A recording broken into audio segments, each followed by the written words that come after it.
Justice ഉണ്ണിത്താന്റെ മകൾ നിരഞ്ജനയുമായുള്ള വിവാഹത്തിന് സുധിയെ നിർബന്ധിക്കുന്ന ജയന്തി കണ്ണൂരിൽ ഹോട്ടലിൽ പോലീസ് വന്നതിൽ സുധിക്കുള്ള സംശയം ശബരിയോട് പറയുന്നു.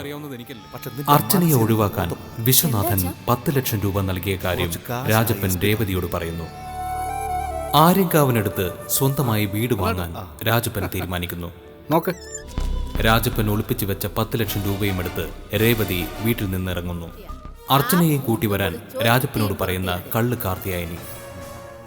സ്വന്തം വീട്ടുകാരെ ചതിച്ച് 10 ലക്ഷം രൂപയുമായി ഒളിച്ചോടാൻ തയ്യാറായി വരുന്ന രേവതിയെ വീട്ടിൽ നിന്ന് ദിനേശൻ പുറത്താക്കുന്നു. അർച്ചനയെ അന്വേഷിച്ച് സുധി അർച്ചനയുടെ വീട്ടിലെത്തുന്നു. കൂടെ വരാൻ സുധി നിർബന്ധിച്ചിട്ടും അനാഥയായി തനിക്ക് അഭയം തന്ന ശ്യാമളയെ ഉപേക്ഷിച്ചു പോകാൻ അർച്ചന തയ്യാറാകുന്നില്ല. സുധി ഇനി തന്റെ ജീവിതത്തിൽ ഉണ്ടാകില്ല എന്ന് ശ്യാമളയോട് പറയുന്ന അർച്ചനയുടെ കഴുത്തിൽ താൻ താലി കെട്ടിയിട്ടുണ്ടെന്ന് സുധി ശബരിയോട് പറയുന്നു. SP വിശ്വനാഥനോട് 10 ലക്ഷം രൂപ കൂടി ആവശ്യപ്പെടുന്ന രാജപ്പനും കുടുംബവും അർച്ചനയുമായി നാടുവിടുന്നു. തന്റെ ജീവിതത്തിൽ അർച്ചനയല്ലാതെ മറ്റൊരു പെണ്ണില്ല എന്ന് സുധി. അർച്ചനയുമായുള്ള വിവാഹത്തിന് വിശ്വനാഥനെ കൊണ്ട് സമ്മതിപ്പിക്കാമെന്ന നടരാജന്റെ വാക്കുകൾ സുധി വിശ്വസിക്കുന്നു. സുധി വീട് വിട്ടു പോകാൻ ഇടയുണ്ടാകരുതെന്ന് നടരാജൻ വിശ്വനാഥനെ ഓർമ്മിപ്പിക്കുന്നു. ആര്യങ്കാവിലേക്ക് പോകുന്ന വഴി അർച്ചനയെ കാർത്തിയായനി കാണുന്നു. അർച്ചനയുടെ കാര്യം താൻ ഏറ്റു എന്ന് കാർത്തിയായനി. അർച്ചനയുടെ വീട്ടിലെത്തുന്ന സുധി അർച്ചനയും കുടുംബവും നാടുവിട്ടുപോയി എന്നറിയുന്നു. രാത്രി മഴ തുടരുന്നു.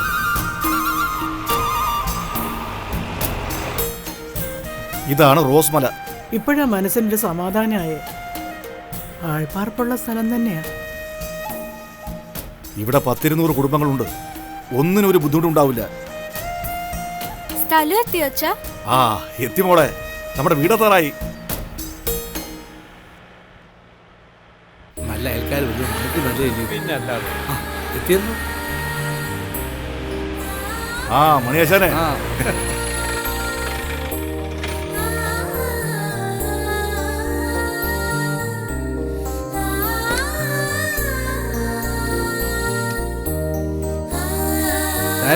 യാത്രയൊക്കെ സുഖമായിരുന്നു. ഞാൻ മണിയാശാൻ, ഇത് വാച്ചർ രവി. ഞങ്ങൾ അയൽക്കാരാ. വിശദമായിട്ടേ പിന്നീട് പരിചയപ്പെടാം. അമ്പാടി നല്ല പേരാണല്ലോ.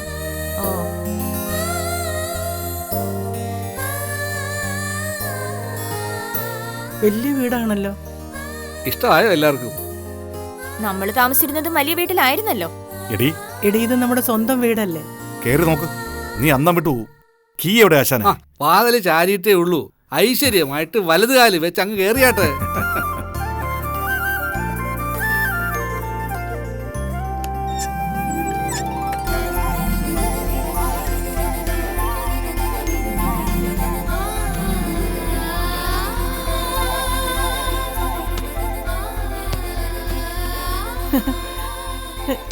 അയ്യോ, എനിക്കിത് വിശ്വസിക്കാൻ വയ്യ. വല്ല സ്വപ്നം കാണുവാണോ? അമ്മയ്ക്കിത് എന്തിന്റെ കേടാ? വന്നിറങ്ങിയപ്പോ തന്നെ നാട്ടുകാരുടെ മുമ്പിൽ സ്വയം ചെറുതായില്ലേ? അവര് കരുതിക്കാണ് നമ്മളേതോ കുടിലീന്ന് വന്നതാണെന്ന്. പിന്നെ ഒരു പരിഷ്കാരി. എന്താ സംശയം? ഈ കുഗ്രാമത്തില് നമ്മൾ പരിഷ്കാരികൾ തന്നെയാ. പരിഷ്കാരം പറഞ്ഞിരുന്നപ്പോ സ്വന്തമായിട്ടൊരു വീടുണ്ടായില്ലല്ലോ. എങ്കിലെന്താ, ഇതിനേക്കാൾ ഭേദമാ അവിടത്തെ ജീവിതം. ഒരു അസുഖം വന്നുപോയാ ഇവിടെ കിടന്ന് ചാവാനായിരിക്കും വിധി. നിനക്ക് തൃപ്തിയായില്ലോടി ശവമേ, ഞങ്ങൾ ഇങ്ങനെ ഒരു നരകത്തിൽ കൊണ്ടുവന്ന് തള്ളിയപ്പോ? ഇവള് കാരണം സ്വന്തം എന്ന് പറയാൻ ഒരു വീടുണ്ടായി. ഇവിടുന്ന് ഇറങ്ങിപ്പോകാൻ ആരും പറയില്ലല്ലോ, അതും നീ മറക്കരുത്. അയ്യോ പിന്നെ, ഇവളുടെ ഒരു ഔദാര്യം. സൽക്കർമ്മല്ലേ ഇവള് ചെയ്തേക്കുന്നേ. നരകത്തിലൊരു വീട് സ്വന്തമായിട്ട് എന്താ കാര്യം? എന്ത് സൗകര്യമായി ഈ നാട്ടിലുള്ളത്? ഒരു പണിയും ഇല്ലാതെ ഇവിടെ കിടന്ന് ജന്മം ഒടുങ്ങും. ഇതറിഞ്ഞെങ്കിൽ ഞാൻ തയ്യൽ മെഷീൻ കൊണ്ടുവരില്ലായിരുന്നു. നീ വന്ന ഉടനെ ഇങ്ങനെ കിടന്ന് ബഹളം വെക്കാതെ നമുക്ക് അകത്തൊക്കെ ഒന്ന് പോയി നോക്കാം. വാ വാ വാ ചേച്ചി. നീ ഇവളെ ചുമന്നോട് നടന്നോടി വാൽമാക്രി. ഒരു ജീവിതം ഉണ്ടാവുമെന്ന പ്രതീക്ഷ വേണ്ട. ഈ നാട്ടിൽ പെണ്ണ് ചോദിച്ചു പോലും ആരും വരില്ല. കാടിനുള്ളിൽ കിടന്ന് മുരടിച്ച് തീരാനാ വിധി. ഇവൾ ഇങ്ങനെ ഓരോന്ന് പൊലിപ്പിക്കൊണ്ടിരിക്കും. അച്ചുവെച്ച് വാ, നമുക്ക് നല്ലൊരു മുറി നോക്കി എടുക്കാം. അങ്ങനെ ഇപ്പൊ സൂചിക്കണ്ട.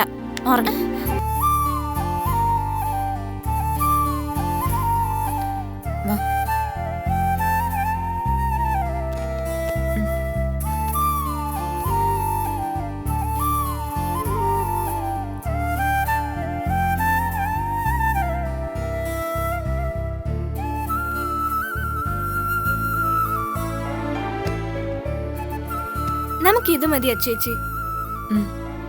എല്ലാം മോളുടെ ഇഷ്ടം. ചേച്ചിക്ക് അങ്ങനെ പ്രത്യേകിച്ച് ഇഷ്ടമൊന്നുമില്ല. ഒന്ന് വന്നേ, നമുക്ക് ഈ വീട് മുഴുവനൊന്ന് കാണാം.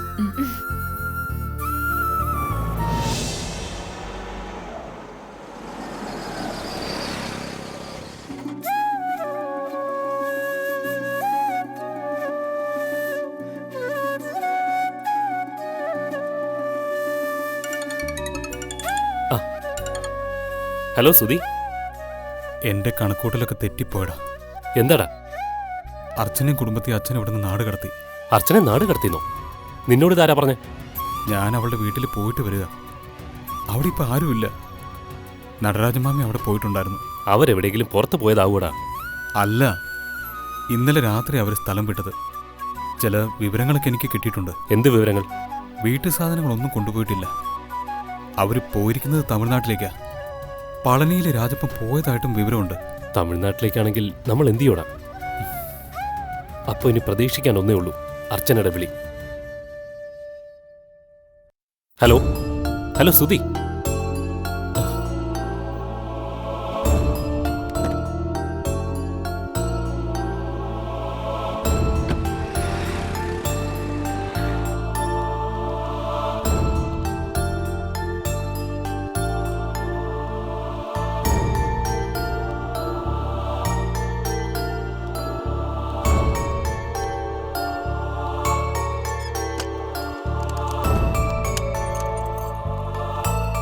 എന്താ സാർ? രേവതി എന്നൊരു കുട്ടി ഇവിടെയല്ലേ വർക്ക് ചെയ്യുന്നത്? അതെ, എല്ലാരും പോയല്ലോ. ഞാൻ ഷട്ടർ ഇടാൻ തുടങ്ങായിരുന്നു. അവളുടെ അച്ഛൻ്റെ ഒരു പരിചയക്കാരനാണ് ഞാൻ. വീട്ടിൽ ചെന്നപ്പോഴാ അവർ താമസം മാറിപ്പോയെന്നറിഞ്ഞത്. മോൾ ഇവിടെ വർക്ക് ചെയ്യുന്നുണ്ടെന്നറിഞ്ഞാ ഞാൻ ഇങ്ങോട്ടേക്ക് വന്നത്. അയാള് എൻ്റെ കയ്യിൽ നിന്ന് കുറച്ച് രൂപ കടം വാങ്ങിയിരുന്നു. തമിഴ്നാട്ടിലേക്ക് താമസം മാറിപ്പോകുന്നെന്നാ അവള് പറഞ്ഞത്. കൂടുതൽ ഡീറ്റെയിൽസ് ഒന്നും പറഞ്ഞില്ല. വന്നയുടെ ശമ്പളവും വാങ്ങിപ്പോയി. ഫ്രണ്ട്സിനോടൊക്കെ പോകുന്ന സ്ഥലത്തെക്കുറിച്ച് പറഞ്ഞു കാണില്ലേ? അങ്ങനെ അവൾക്ക് ഇവിടെ ഫ്രണ്ട്സ് ഒന്നുമില്ല. എന്നോട് മാത്രം വിവരം പറഞ്ഞത്. ഒന്ന് നിന്നേ. തൊട്ടപ്പുറത്തൊരു മൊബൈൽ ഷോപ്പുണ്ട്. അവിടുത്തെ ദിനേശിനെ കണ്ട വിവരം അറിയാൻ പറ്റും. ആ പയ്യനുമായിട്ടേ അവൾ അടുപ്പത്തിലാ. താങ്ക്സ്. ആ പിന്നെ ഞാനാ അങ്ങോട്ട് പറഞ്ഞു വിട്ടേന്ന് പറഞ്ഞേക്കല്ലേ? ഇല്ല.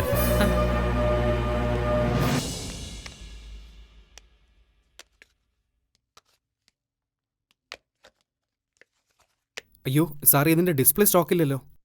നാളെ വന്ന് ശരിയാക്കി വെച്ചേക്കാം. ആ, ഇതിന്റെ ഒരു പൗച്ച് കൂടി വേണം. ആ തരാം. ആ എന്താ സാർ? എനിക്ക് ദിനേശിനെ ഒന്ന് കാണണം. ദിനേശ? എന്താ ചോദിച്ചേട്ടാ? ദേ ദിനേശൻ അല്ലേ? ആ അതെ. എനിക്ക് ആളെ മനസ്സിലായില്ല. ഞാൻ സുധി. എനിക്ക് ദിനേശനോട് ചില കാര്യങ്ങൾ സംസാരിക്കാനുണ്ടായിരുന്നു. നമുക്ക് അങ്ങോട്ടൊന്ന് മാറി നിൽക്കാം. ഷാജി, ഇതിന്റെ പൗച്ചൊന്ന് എടുത്തു കൊടുക്കുക. ജോയിച്ചേട്ടാ, ഞാനിപ്പം വരാം. ആരാത്? ഇവിടുത്തെ എസ് പിയുടെ മോന്. ചെല്ല്.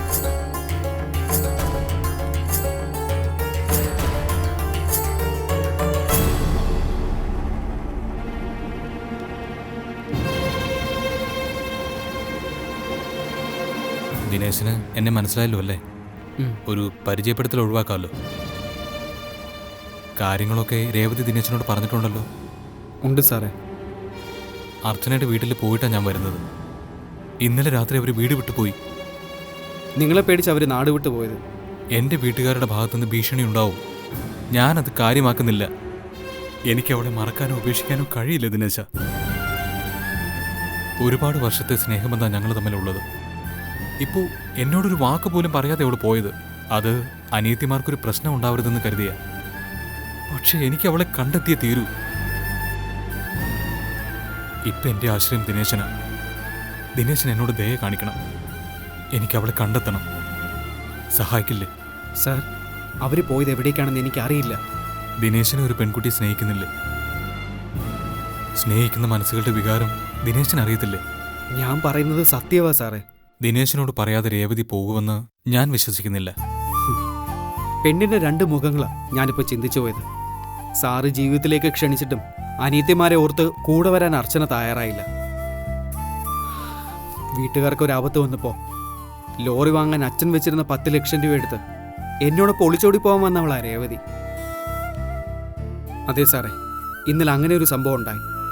രേവതിയെ മറ്റെന്തിനേക്കാളും ഞാൻ ഇഷ്ടപ്പെട്ടിരുന്നു എന്നുള്ളത് സത്യമാണ്. പക്ഷേ ഇപ്പം അവൾ എൻ്റെ മനസ്സിലില്ല. അവളെ തിരിച്ചറിയാനുള്ള ഒരു അവസരം ദൈവമായിട്ട് എനിക്ക് ഇന്നലെ തന്നു.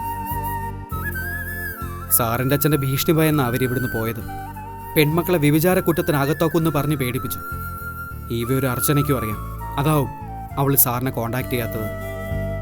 പോകുന്ന സ്ഥലത്തെക്കുറിച്ച് രേവതി ഒന്നും പറഞ്ഞില്ലേ? തമിഴ്നാട്ടിലേക്കാണെന്ന് അവൾ പറഞ്ഞത്. സാർ അർച്ചനയെ കണ്ടെത്തിയ ആ കുടുംബത്തിൻ്റെ കാര്യം കൂടുതൽ കുഴപ്പത്തിലാവും. സാറിൻ്റെ അച്ഛൻ അവരെ വെറുതെ വിടില്ല. അതൊരു ഭീഷണിയൊന്നുമല്ല സാറേ. ഇനി അഥവാ സാർ അവരെ കണ്ടെത്തിയാലും സാറ് വിളിച്ച അർച്ചന കൂടെ വരാനും പോകുന്നില്ല. അവളതിന് തയ്യാറായിരുന്നെങ്കിൽ സാറിനെ അറിയിക്കാതെ അവൾ പോവായിരുന്നോ? അർച്ചനെ ആരും തട്ടിക്കൊണ്ടു പോയതൊന്നും അല്ലല്ലോ. സ്വമനസാലെ അവൾ കൂടെ പോയതല്ലേ. വരില്ലേ സാറേ? സാറിനെ മറക്കാനുള്ള മനസ്സുണ്ടാക്കിയിട്ടാ അവളിവിടെ നിന്ന് പോയത്. സാർ, നിങ്ങളൊക്കെ വലിയ വലിയ ആൾക്കാരാ സാറേ. നിങ്ങൾ നിശ്ചയിക്കുന്നതാ ഇവിടുത്തെ നീതിയും നിയമമൊക്കെ. സാർ അവളങ്ങ് മറന്നേക്ക്. ഏതെങ്കിലും നാട്ടിൽ ചെന്ന് ആ പാവങ്ങളങ്ങ് ജീവിച്ചോട്ടെ.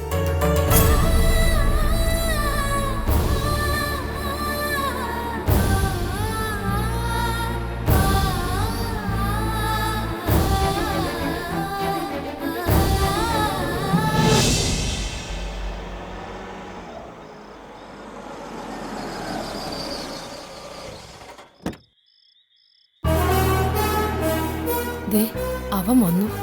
ചെന്ന് വാതിൽ തുറന്നു കൊടുക്കും. ചെല്ലേ.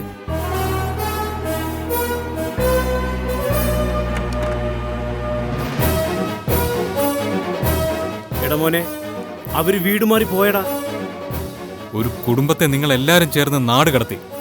നടരാജമാമേ, നിങ്ങൾ എൻ്റെ മുമ്പിൽ ഈ വൃത്തികെട്ട നാടകം കളിക്കുമെന്ന് ഞാൻ കരുതിയില്ല. നിങ്ങൾ നടനരാജനാ. എടാ മോനെ, ഞാനിതൊന്നും അറിഞ്ഞിട്ടില്ല. നീ എന്നെ വിശ്വസിക്കേ. അവര് പോയത് അറിഞ്ഞിട്ടാണെങ്കിൽ ഞാൻ എന്തിനു നിന്റെ മുന്നിൽ നാടകം കളിക്കാൻ വരണം? അവിടെ അന്വേഷിച്ചു പോവേണ്ട എന്ത് കാര്യം എനിക്കുള്ളത്? നീ ശബരിയോടൊന്ന് ചോദിച്ചു നോക്കിയേ. ഇന്നലെ രാത്രി ഞങ്ങൾ അവളുമായിട്ടുള്ള നിന്റെ വിവാഹകാര്യമാ സംസാരിച്ചത്. അർച്ചനയുടെ ചിറ്റപ്പനെ വിളിച്ചു വരുത്തി നാടുവിടാൻ കൽപ്പിച്ചല്ലേ? അതേടാ, ആരെ അറിയിച്ചുകൊണ്ടല്ല ഞാനത് ചെയ്തത്. അതില് നടരാജന് ഒരു പങ്കുമില്ല. നീ മോഹിച്ച പെണ്ണിന്റെ തന്തയെ കാണണമെന്ന് ഞാൻ ആഗ്രഹിച്ചതിൽ എന്ത് തെറ്റാടാ ഉള്ളത്? നിനക്ക് ഞാൻ ജന്മം തന്നിട്ടുണ്ടെങ്കിൽ നിന്റെ കാര്യത്തിൽ ഇടപെടാനുള്ള അവകാശം എനിക്കുണ്ട്. ഇതല്ല ഒരച്ഛന്റെ അവകാശം. പിന്നെന്താടാ? വേണ്ടല്ലേ? എന്തിനാ അവര് പോയതെന്ന് എനിക്കറിയാം. അനുസരിച്ചില്ലെങ്കിൽ പെൺമക്കളെ ഇമ്മോറൽ ട്രാഫിക്കിന് കസ്റ്റഡിയിലെടുക്കുന്ന ഭീഷണി ഭയന്ന്. ഭീഷണി അല്ലടാ, അത് മുന്നറിയിപ്പാ. വിശ്വനാഥന് ഭീഷണിയുടെ സ്വരം അറിയില്ല. പണവും അധികാരമുള്ളവർക്കൊക്കെ എന്തു ആവല്ലോ. എന്താടാ അതിന് സംശയം? നിനക്കറിയില്ല രാജപ്പനെ പറ്റി. ഒരു മുന്നറിയിപ്പും കൊടുക്കേണ്ടി വന്നില്ല. അവൻ എന്നോട് ആവശ്യപ്പെട്ടത് 10 ലക്ഷം രൂപയാ. അതെന്തിനാണെന്ന് അറിയോ നിനക്ക്? അവളെ കൊന്ന് കെട്ടിത്തൂക്കുന്നതിന്. പക്കാ ക്രിമിനലാവൻ. 4-5 കേസിലെ പ്രതിയാ, മർഡർ കേസ് ഉൾപ്പെടെ. അളിയ, ഇത് സത്യമാണോ? അതേടോ.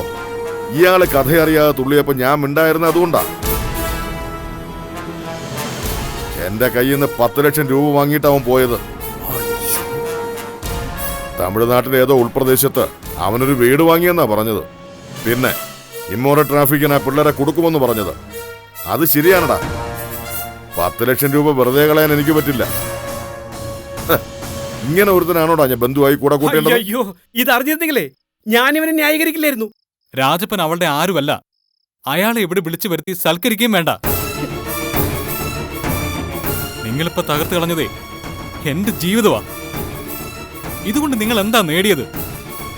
ഞാൻ നേടിയത് പെരുമ്പടപ്പ് കുടുംബത്തിന്റെ അഭിമാനമാടാ. അതിൽ കവിഞ്ഞ് വിശ്വനാഥനൊന്നുമില്ല. എന്റെ കുടുംബത്തിലൊരു അനന്തരാവകാശി ജനിക്കുന്നെങ്കിൽ അത് കുലമഹിമയുള്ള ഒരു പെണ്ണിൽ നിന്നാവണം. അതിലൊരു വിട്ടുവീഴ്ചയ്ക്കും വിശ്വനാഥൻ തയ്യാറല്ല. ഇതിന്റെ പേരിൽ നീ ഒരു വിവാഹം കഴിക്കാതെ ജീവിച്ചാൽ പോലും ഞാൻ വേദനിക്കില്ല. ഇതിവിടം കൊണ്ട് അവസാനിപ്പിക്കുന്നതാ നിനക്കും ആ രാജപ്പന്റെ മക്കൾക്കും നല്ലത്. മോനെ,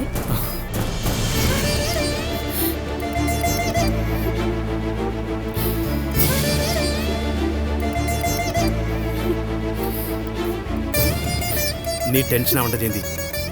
അളിയനത് പറഞ്ഞങ്ങ് ഒതുക്കി.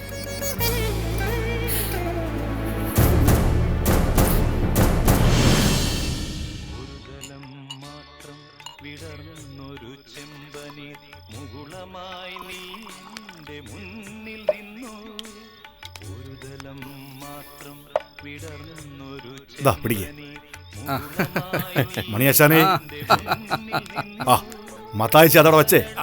ഇത് ഇങ്ങേരുടെ കാര്യം. അപ്പോ അമ്മ ഒന്ന് നിന്നേ. എന്താടേ? അമ്മ അച്ഛനോടൊന്ന് പറഞ്ഞേക്കണം, എന്നും ഈ പരിപാടി ഇവിടെ നടക്കില്ലെന്ന്. വന്ന് കേറിയതേ ഉള്ളൂ. നാട്ടുകാരുടെ മുമ്പിൽ നാണം കെടാൻ അച്ഛൻ തുനിഞ്ഞിറങ്ങിയിരിക്കുന്നത്. നമ്മളെ പറ്റി ഈ നാട്ടിൽ ഒരു മതിപ്പും ഇല്ലാതാവും. നിനക്കെന്താ അച്ഛനോട് പറഞ്ഞാല്? എന്റെ വാക്കിനേക്കാൾ നിന്റെ അച്ഛൻ ചെവി തരുന്നതേ നിന്റെ വാക്കിനല്ലേ? എനിക്ക് പറയാൻ മടിയായിട്ടൊന്നുമല്ല, അതല്പം കൂടിപ്പോകുന്നു കരുതിയിട്ടാ. മക്കളെ കുറിച്ചൊരു ബോധം അച്ഛനില്ലെങ്കിൽ അത് ഉണ്ടാക്കി കൊടുക്കേണ്ടത് അമ്മയാ. ഇന്നൊരു ദിവസത്തേക്കല്ലേ, കണ്ണടച്ചേക്കാം. ഇത്രയും കാലം അലച്ചിലായിരുന്നു ആശാനെ. രാജപ്പനും കുടുംബവും ജീവിക്കാത്ത സ്ഥലങ്ങളില്ല. പിള്ളേര് കെട്ടുപ്രായം തികഞ്ഞപ്പോ എവിടെയെങ്കിലും ഉറയ്ക്കണമെന്ന് തോന്നി. ഉറച്ചത് ഇവിടെയും. എനിക്ക് നാടങ്ങ് പിടിച്ചു. സന്തോഷിക്കേണ്ടത് ഞങ്ങളാ. രാജപ്പനെ പോലെ തണ്ടും തടിയുമുള്ള ഒരു തന്റേടിയാ ഞങ്ങൾക്ക് ആവശ്യം. എനിക്ക് ഏത് നാട് ഒരുപോലെയാ. രാജപ്പനില്ലാത്ത ബന്ധങ്ങളൊന്നും ഇല്ല ആശാനെ. രാജപ്പന്റെ ഫോണിന്റെ മറുതലക്കിലുണ്ട് SP മുതല് 1ാം നമ്പർ ഗുണ്ടകൾ വരെ. കേട്ടോ? അങ്ങോട്ട് നോക്കി. തെറ്റിദ്ധരിക്കല്ലേ പെങ്ങളെ, നിങ്ങൾ വന്ന സന്തോഷത്തിലൊന്നും കൂടിയതാ. നാളെ ഇതുണ്ടാവത്തില്ല. പിന്നെ രാവിലെ വീട്ടുകാരത്തി പരിചയപ്പെടാൻ വരും. മണിയാശൻ എത്ര മക്കളാ? 2 മക്കളാ. മോളെ കെട്ടിച്ചു വിട്ടു. മോനെ ജീപ്പ് ഡ്രൈവറാ. ഇതാരാ പുതിയ ആള്? ഞാൻ മത്തായി, ഗൂഗിൾ മത്തായി എന്നാ നാട്ടുകാർ വിളിക്കുന്നത്. ഗൂഗിൾ മത്തായിയോ? അത് ഈ നാട്ടുകാർ മത്തായിക്ക് കൊടുത്തൊരു സ്ഥാനപ്പേരാ. കുറച്ച് ലോക വിവരം കൂടുതലുള്ളത് കൊണ്ടാ ഏത് കാര്യത്തെ പറ്റിയും ഏത് നേരത്തും ഈ മത്തായി പറയും. കണ്ണിൽ കണ്ടതും കാതിൽ കേട്ടതേ ഞാൻ പറയും, അല്ലാതെ നുണ പറയുന്നല്ല കേട്ടോ. പിന്നെ ഇവിടെ അടുത്ത അമ്പലമൊക്കെ ഉണ്ടോ? ഉണ്ടല്ലോ, ഇവിടെ അത്യാവശ്യത്തിനുള്ള സൗകര്യങ്ങളെല്ലാം ഉണ്ട്. ബസ് 2 ട്രിപ്പ് വന്നു പോകും. ജീപ്പ് സർവീസ് ഉണ്ട്, പോസ്റ്റ് ഓഫീസ് ഉണ്ട്, റേഷൻ കടയും പലചരക്ക് കടയും മറ്റെല്ലാ സൗകര്യങ്ങളും ഉണ്ട്. പിന്നെ ബാങ്കും സർക്കാർ ഓഫീസും ഇല്ലെന്നേ ഉള്ളൂ. പഠിക്കാൻ കുട്ടികളൊന്നും ഇല്ലല്ലോ. അല്ല, മക്കളൊക്കെ ഏതുവരെ പഠിച്ചു? ഒരാള് M.Com പാസ്സായി, അവക്ക് കമ്പ്യൂട്ടറും അറിയാം. ഇളയ മോളെ +2 ഫുൾ A+ വാങ്ങിയാ ജയിച്ച. നടുക്കുള്ളവളാ പഠിപ്പിന് അല്പം മോശം. അവള് 10ൽ തോറ്റു. പക്ഷെ നല്ല തയ്യക്കാരിയാ. അപ്പൊ രാജപ്പന്റെ മക്കളൊക്കെ പഠിക്കാൻ ബഹുമിടുക്കികളാണല്ലോ. പിന്നെ കൂട്ടത്തിലൊന്നും എവിടെയും കാണും പഠിക്കാൻ പിന്നോട്ടേ.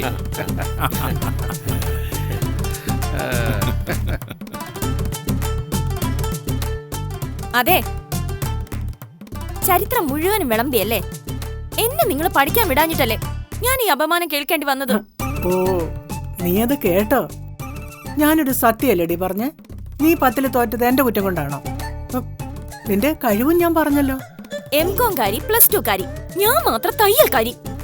എല്ലാ സത്യവും വിളമ്പാനാണെങ്കിലേ പിന്നെന്താ വാരിക്കെട്ടി ഇങ്ങോട്ട് വരാനുള്ള കാരണം കൂടി പറയാതിരുന്നേ? മതി, നീ ഒന്ന് നിർത്തുന്നുണ്ടോ? വായി തോന്നുന്നതൊക്കെ വിളിച്ചു പറഞ്ഞ നാറാൻ പോകുന്ന അവള് മാത്രമല്ല, എല്ലാരും കൂടെയാ.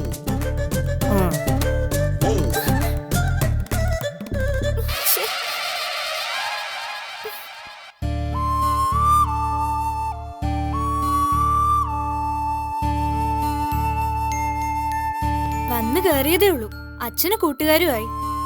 അവിടെ വെച്ചാരും വീട്ടിലേക്ക് കൊണ്ടുവരില്ലായിരുന്നു. അത് സിറ്റിക്ക് അടുത്തല്ലേ മോളെ, വാടക വീടും.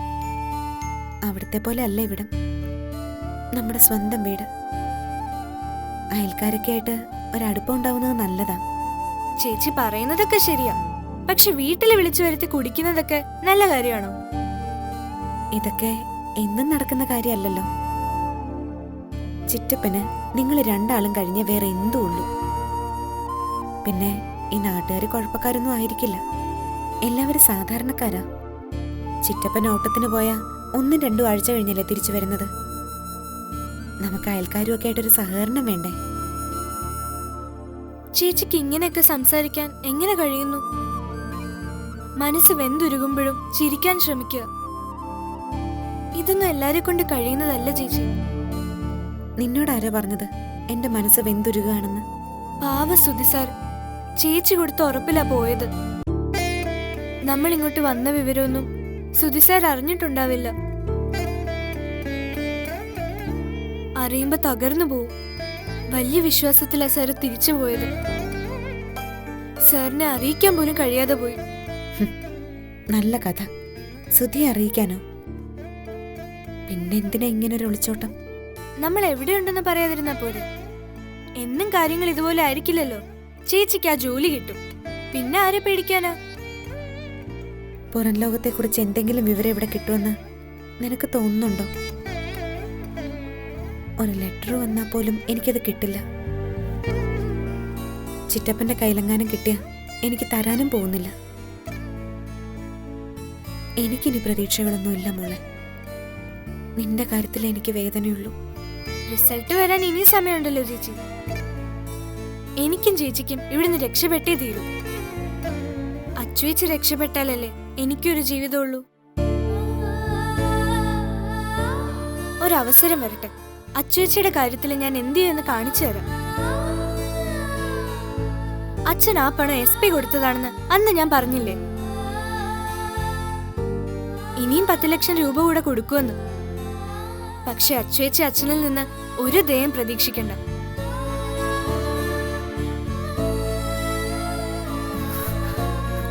കുഞ്ഞമ്മ പറഞ്ഞത് കേട്ടില്ലേ? ഞാൻ കാരണം സ്വന്തമായിട്ടൊരു വീടായെന്ന്.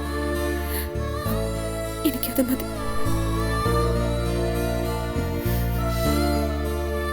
നമുക്ക് കിടക്കാം.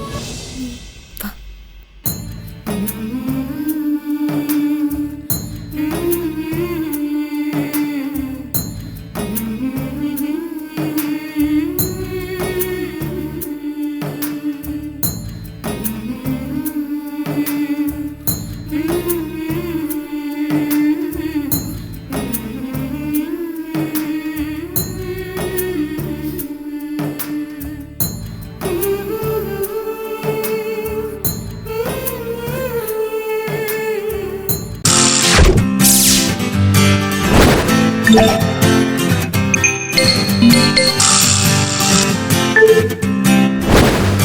Yeah.